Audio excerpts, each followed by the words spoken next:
Salam sejahtera, shalom, dan selamat mengikuti di dalam firman Tuhan pada hari ini.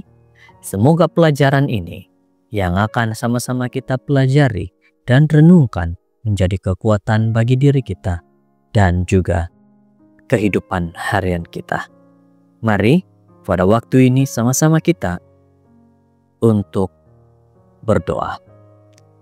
Tuhan yang terkasih, bimbing kami, pimpin kami, agar kami dapat mengerti firman-Mu dengan lebih jelas dan lebih teratur, dan kami tahu apa yang Tuhan mau di dalam kehidupan harian kami. Terima kasih Tuhan, di dalam nama-Mu kami berdoa berserah. Amin. Judul renungan, perkataan aku. Roma 1 ayat 14-15. Aku berhutang baik kepada orang Yunani maupun kepada orang bukan Yunani, baik kepada orang terpelajar maupun kepada orang yang tidak terpelajar. Itulah sebabnya aku ingin untuk memberitakan Injil kepada kamu juga yang diam di Roma.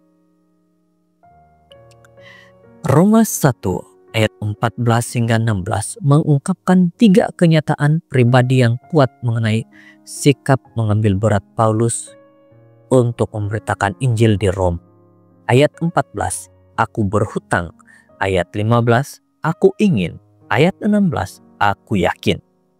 John Stott menyatakan bahwa sebab penekanan ini sangat ketara adalah karena ia menentang terus sikap kebanyakan orang di dalam gereja hari ini. Manusia kini cenderung untuk memandang penginjilan sebagai satu penambahan pilihan, dan sekiranya mereka terlibat di dalamnya, mereka membicarakan bantuan daripada Tuhan. Cara Paulus memberikan pengajaran kepada kita hari ini, rahasia kepada kejayaan pelayannya adalah dia percaya sepenuhnya bahwa dia berada di bawah kewajiban moral untuk memberitakan message Injil. Baginya, kewajiban itu bukanlah satu pilihan, tapi satu hutang kepada Kristus yang telah menyerahkan nyawanya supaya dia boleh memperoleh hidup yang kekal. Tetapi kewajiban bagi Paulus bukan bermakna tugas yang menjemukkan.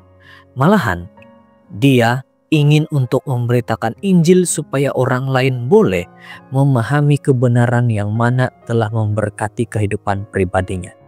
Apabila berbicara mengenai Yesus, Paulus adalah seorang yang sukar untuk berhenti bercakap. Keinginannya membuktikan dia terus aktif. Dengan ayat 14 dan 15, kita mulai sampai kepada tumpuan tujuan di Rom.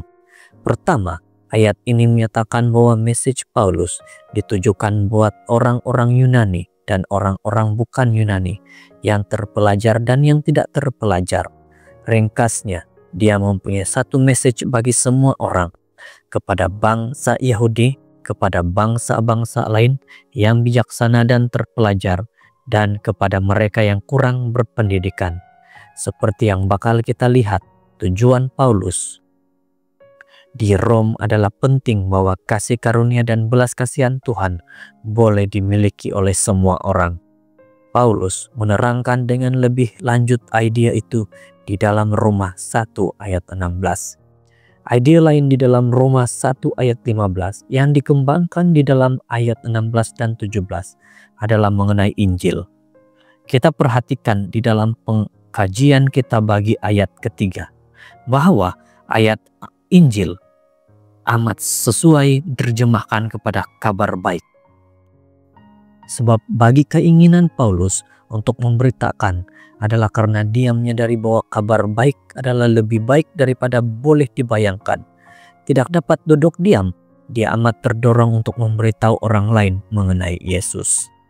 Saudara-saudara, perkataan aku di dalam ayat 14, 15, dan 16 adalah sesuatu yang menunjukkan diri Paulus bahwa dia ingin benar-benar, dia mahu menyatakan sesuatu kepada orang yang dia temui tentang firman Tuhan.